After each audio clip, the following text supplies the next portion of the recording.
Super Bowl might be over. It delivered an epic game and it delivered some epic movie TV spots for movies that are coming out in the next couple of months. Some of them, though, leave a little bit to be desired. First one up. We start off with a bang. We start off with a good one. That's Avengers Infinity War, which is out in a couple of months. And basically, this looks great. This trailer, this TV spot, as it were, gives just the right amount of tension. It's got the whole keeps you wanting more vibe. Thanos, who is an incredibly badass character. The idea that they keep this villain, and probably one of the baddest villains in the Marvel Universe, they keep him kind of to the back. He's brooding. He's like, I'm going to kill everybody. He's got this intense look on his face. The idea that the villain is kind of at the back of all of this really sets up the character quite a bit as far as I'm concerned. It's just, you know, that there's copious amounts of death and destruction going to come at the hand of Thanos, and they're really playing the character well. Fingers crossed for this one. Can't wait for Avengers Infinity War. Next up is a movie that I have a huge problem with. It's starring Jennifer Lawrence. It's called Red Sparrow. Jennifer Lawrence plays a ballerina called Dominika Igorova. Ego!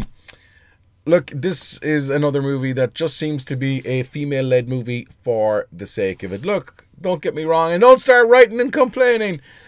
Put ladies in roles that suit. I think we need to stop defining actors by their sex. Put a character in a role that suits with a good story they can deliver to the best of their ability.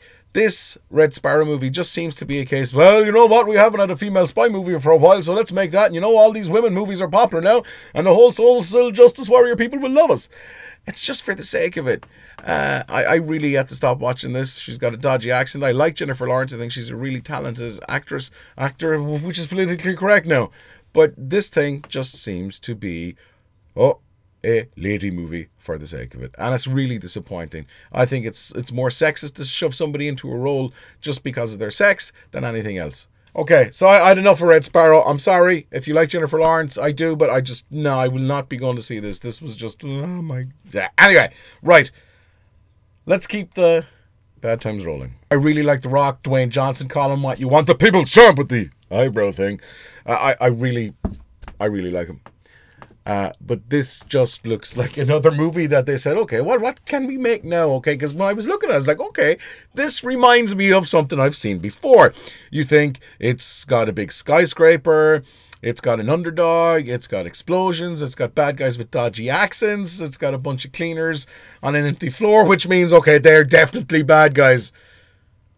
And then it's got The Rock with a prosthetic. There ain't nothing wrong with having a prosthetic limb. If you can do whatever you can do if you have a prosthetic, then good for you. This just seems very disingenuous. It's like, okay, let's remake Die Hard. And you know what? We'll make it different. Let's give the Bruce Willis-style character a prosthetic limb. I mean, that's really disingenuous as far as I'm concerned. And... why? It's like Die Hard with a disability. What is wrong with Hollywood? Seriously. This ain't going to make you cool. I don't know, man. I like The Rock. His movies are good. Jumanji. I'm sure this will be okay, but it's just like a prosthetic limb. Let's not make this the focus of the movie, and we're in a couple of seconds, and bang, oh, he's got a prosthetic. What's wrong, Hollywood? What is wrong? Oh, man. Okay, things are getting a little bit better, I think. Jurassic World Fallen Kingdom. The whole Jurassic Park movies are great. Second one is like, Third one I kind of have a soft spot for. And the first one was just mind-blowing. It revolutionized visual effects. It was a great movie. Okay, enough of that. You know all that stuff, right? You know all that stuff. Jurassic World was something that came out of left field a little bit. It had a relatively unknown director at the time called Colin Trevorrow, who we all know went on to go and shoot Star Wars Episode 9, but was removed or left or had creative differences or whatever BS Hollywood gave us.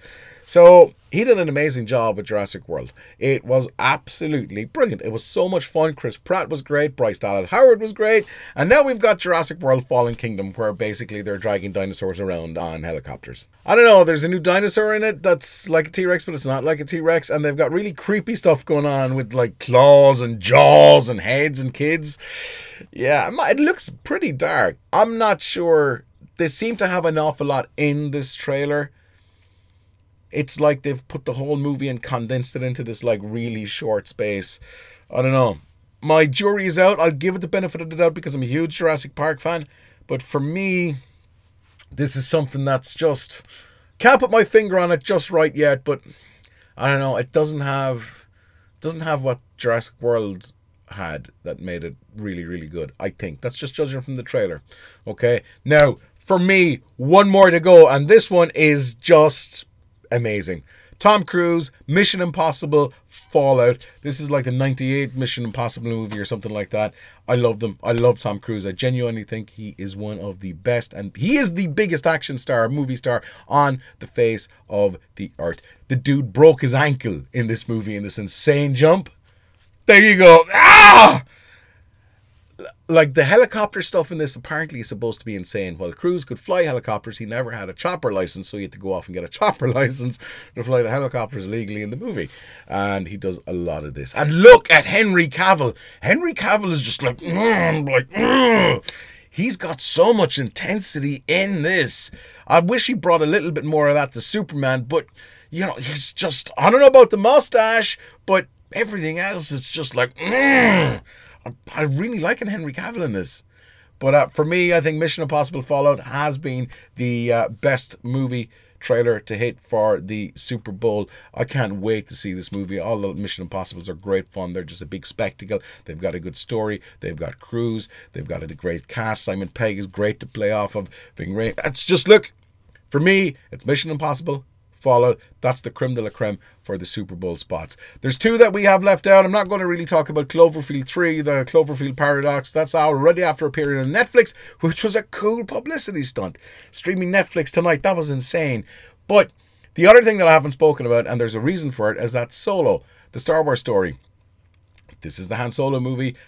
The trailer is dropping later on. We will have an exclusive video about that when it drops. No point in me going la la la la about it now. I feel though, from what I've seen, my head is just going to explode. Anyway, and maybe that's not in a bad way, or maybe it's not in a good way.